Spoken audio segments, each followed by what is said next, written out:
কি যোগ্যতাৰ ভিত্তিত বিদেশ ভ্ৰমণৰ বাবে নিৰ্বাচিত হ'ল ভুৱনেশ্বৰ কলিতা। সৰ্বদলীয় প্ৰতিনিধি দলত স্থান লাভৰ বাবে কি যোগ্যতা প্ৰদান বৰুৱাৰ। বিদেশটো দূৰৰে কথা, সংসদৰ মজিয়াতেইনো কিমান সক্ৰিয় আছিল ভুৱনেশ্বৰ কলিতা আৰু প্ৰদান বৰুৱা। সৰ্বদলীয় প্ৰতিনিধি দলত স্থান নাপালে সাংসদ গৌৰৱ গগৈয়ে, কিন্তু কিয় স্থান পালে ভুৱনেশ্বৰ কলিতা আৰু প্ৰদান বৰুৱাই। অপাৰেশ্যন সিন্দুৰ আৰু ভাৰতৰ সন্ত্ৰাসবাদ বিৰোধী অভিযানক লৈ দেশে দেশে ঘূৰিব ভাৰতীয় প্ৰতিনিধি দল। ইতিমধ্যে ভাৰতীয় প্ৰতিনিধি দলত স্থান লাভ কৰা প্ৰতিনিধিৰ তালিকা ৰাজহুৱা কৰিছে সংসদীয় পৰিক্ৰমা মন্ত্ৰালয়ে।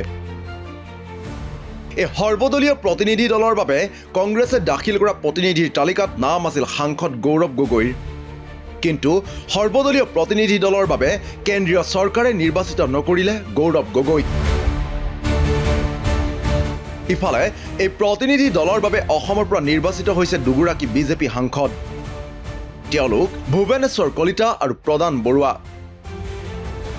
পিছে কি যোগ্যতাৰ ভিত্তিত ভাৰতৰ প্ৰতিনিধি দলত অন্তৰ্ভুক্ত কৰা হ'ল এই দুগৰাকী সাংসদক।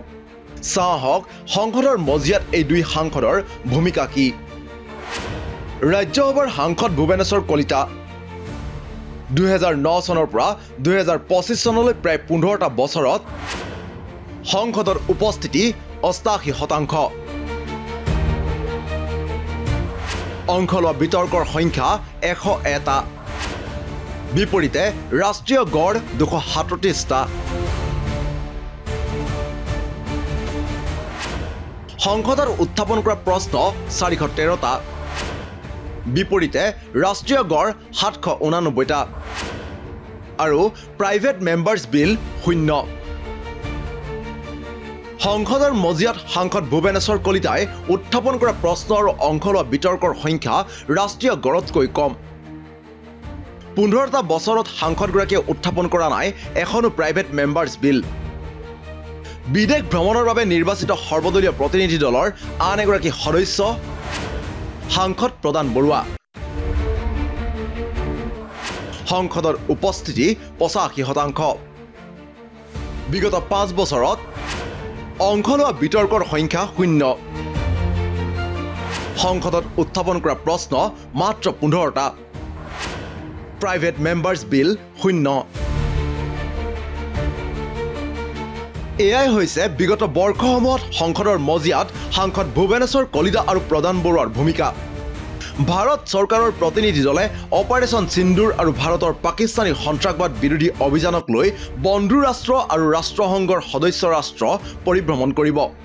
তাৰ বাবে সৰ্বদলীয় প্ৰতিনিধি দল গঠন কৰাৰ পূৰ্বে বিভিন্ন দলৰ পৰা প্ৰতিনিধি দলৰ তালিকা বিচাৰিছিল ভাৰত চৰকাৰে। কংগ্ৰেছে প্ৰদান কৰা তালিকাত নাম আছিল সাংসদ গৌৰৱ গগৈৰ, কিন্তু ভাৰত চৰকাৰে সৰ্বদলীয় প্ৰতিনিধি দলত স্থান নিদিলে গৌৰৱ গগৈক।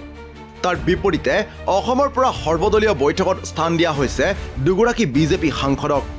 এই দুই সাংসদৰ যোগ্যতাক লৈও সেইবাবেই এতিয়া চলিছে ব্যাপক চৰ্চা চলিছে এই দুই সাংসদৰ সংসদৰ মজিয়াতেই বা ভূমিকা আছিল কি। নিউজ ডেস্ক ৰিপৰ্ট, দি ক্ৰছ কাৰেণ্ট।